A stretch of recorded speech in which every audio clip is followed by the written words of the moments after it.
Look, we all know you're an Adonis. You got what it takes to get any girl you want.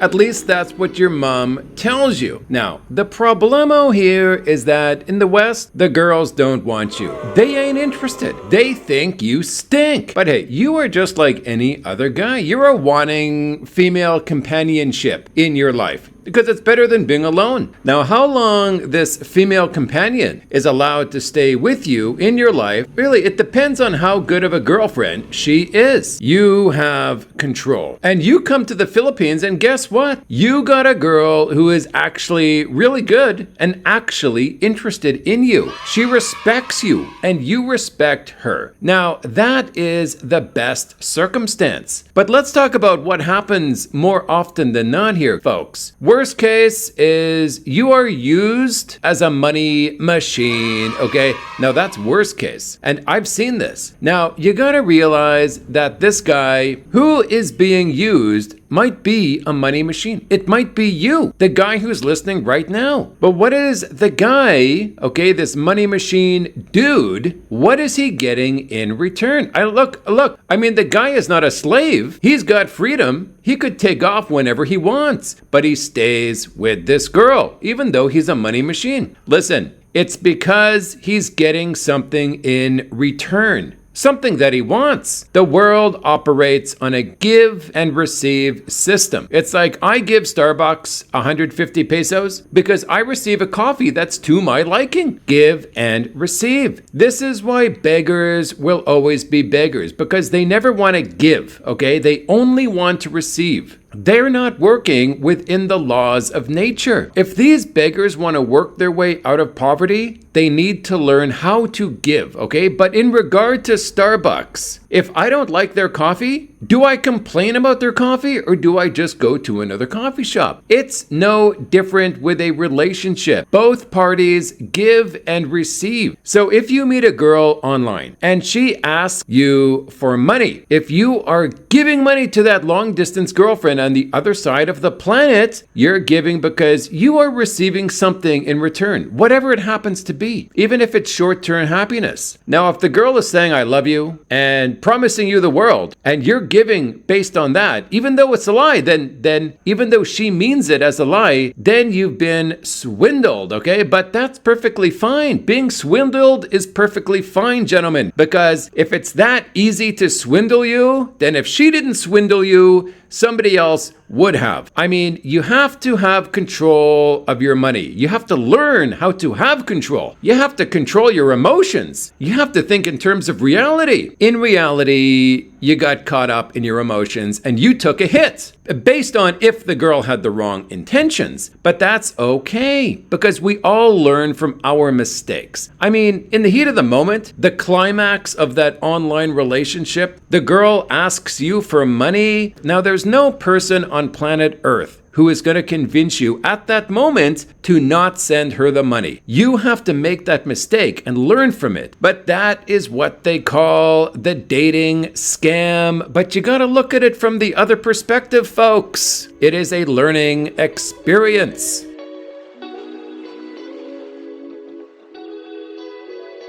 I've got a friend in Angeles City who got scammed out of 1 million pesos, or about 20,000 US dollars. And he didn't even sleep with the girl. So now what happened here, okay? Like, this guy was in prison and he didn't even sleep with the girl. So let's talk about this. Now, this guy, he was fresh meat, okay? This guy is fresh meat. He was Mr. Innocence, okay? Walking around the walking street area of Angeles City. So he's by himself and a girl walks up next to him. So basically approaches him, starts walking next to him, and who's going to push this girl away, right? A cute girl. So anyway, this girl says to my buddy, can I show you around the walking street area? So my buddy says, how old are you? And she says, 21. So he agrees, yeah, sure, whatever, show me around walking street area, right? So she's just walking with him, showing him walking street, this bar, that bar, Tequila Reef, whatnot. And 10 minutes later,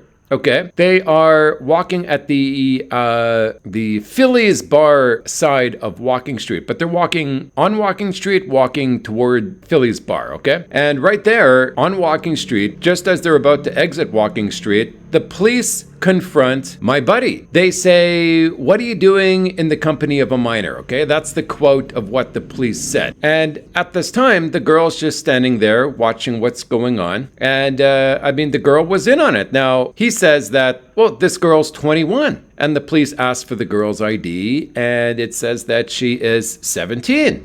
So it was a setup. Now, I never heard of this scam prior, but if it happened to my friend, then it could happen to anybody. So newbies beware. This is what they call the walking scam. But basically what happened is they hauled him in and he was in the jail for 2 months. They let it be known it was $1,000,000 to get out. And it took him 2 months because he had to rely on other people. He wasn't allowed out of jail to get the money himself. It took him 2 months. His friend had to come down from America to get everything set up for him. And after 2 months of being in Station 4, he was finally released. But that is the walk with me scam. Beware.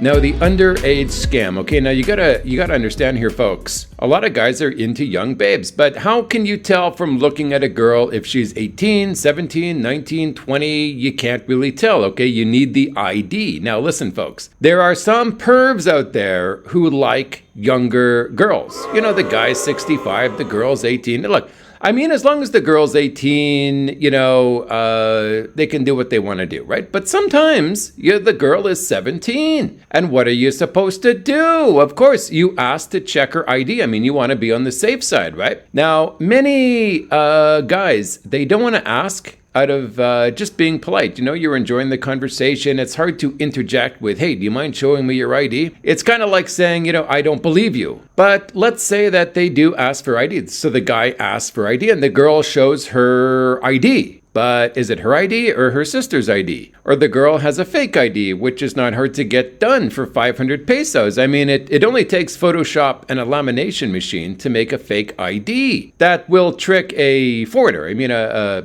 PNP officer would know the difference, but some foreigner wouldn't. So she shows this ID to the dimwit foreigner. And, you know, he says, "Oh, good, you're 18, you're 19, whatever." So anyway, things progress and the girl is alone in the guy's room, the guy's apartment. And the police have already been knowing what's going on. Okay, so they've been alerted. They know where the guy lives. The girls told them everything. It's all set up. It's all a scam. It's all being set up. Now, you got to understand, just being alone with a girl who's not 18 is a crime in the Philippines. Okay, that could get you 20 years in jail. Or the bribe would be 1,000,000 pesos. That's just the standard bribe. So there you go, okay? That is the underage girl scam, and it's happened to a lot of guys in the Philippines, especially in Angeles City.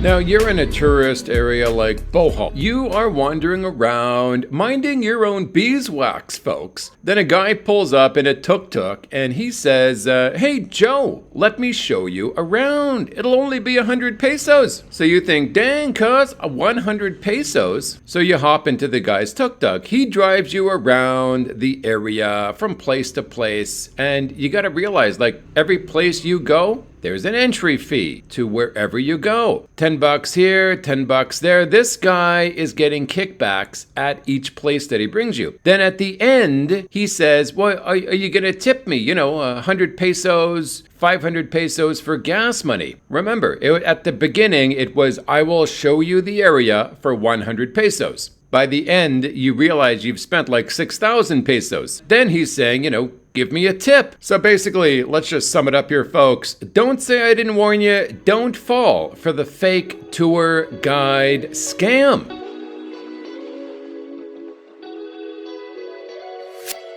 The overpriced souvenirs. Now here you are saying, "Hello, ma'am. How much is that little wooden thing that sucks and nobody wants over there? How much is it?" She says, "It's 1,000 pesos, sir."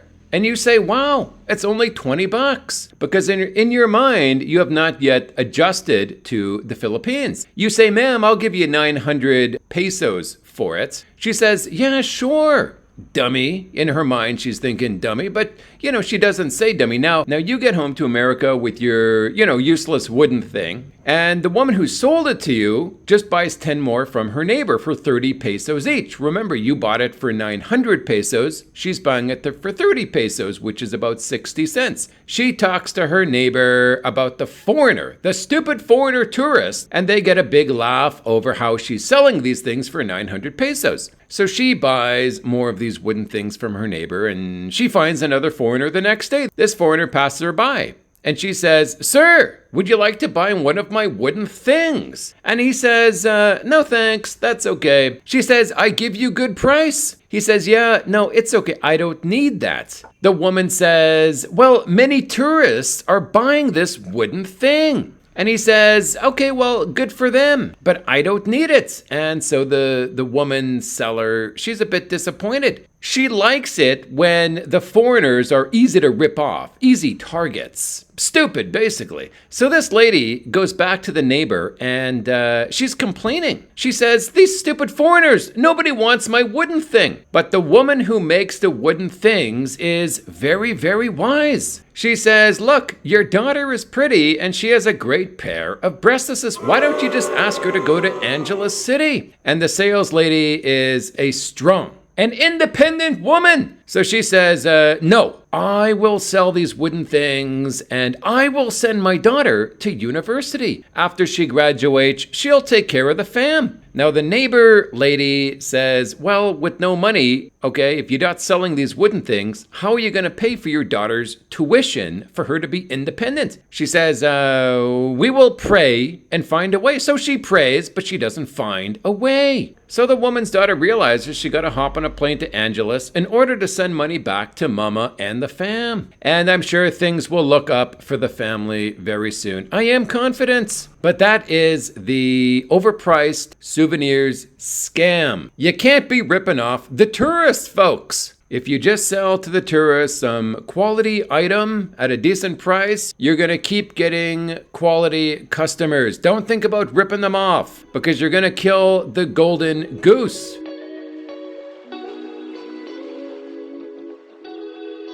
Taxi overcharging. So listen, you are in Manila. You hop in a taxi and say, I'm going to BGC to see Joe Gilbert. The taxi guy says, I'm sorry, sir, but the meter's not working, but I'll bring you there for 2,000 pesos. You say, well, why don't you just push the button on your little meter there and see if it turns on? So the taxi guy pretends to push the button and nothing happens. So you say, no, thanks, I'll get another taxi. Thank you, goodbye. Taxi guy says, sorry, pal, we are all going to rip you off, overcharge you, because that's how we make most of our income. At that very moment, the app called Grab is invented, and the passenger says, it's okay, thank you, I'll just get a Grab. The taxi driver's jaw drops as he realizes he no longer has any power to rip off tourists. The taxi driver tries his best to rip off more tourists the next day, but as more and more people discover the Grab taxi app, the taxi dude realizes that he can only pick up locals who he can't jack up the price with. And from there, all the rip-off taxi drivers beg the government to not allow Grab taxi anymore. Please, make it illegal. The government responds with, well, if you were just honest to begin with, nobody would have registered for Grab. It's because you were dishonest and you have bad intentions, says the president, that you created this problem. You created Grab with your dishonesty. And with every problem, a solution will eventually come forward. And in this case, Grab Taxi is the solution.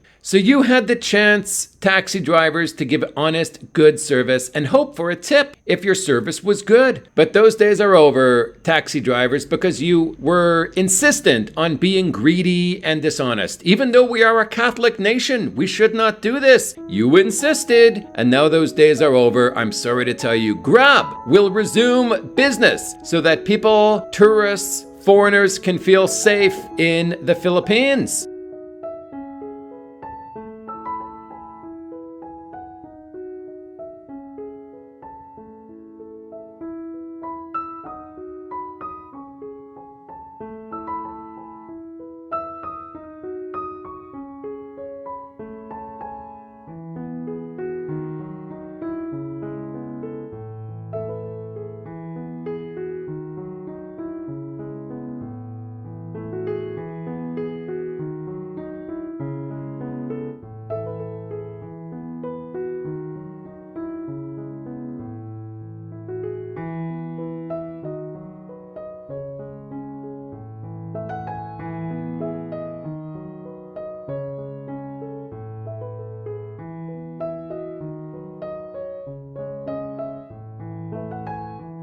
Overpriced.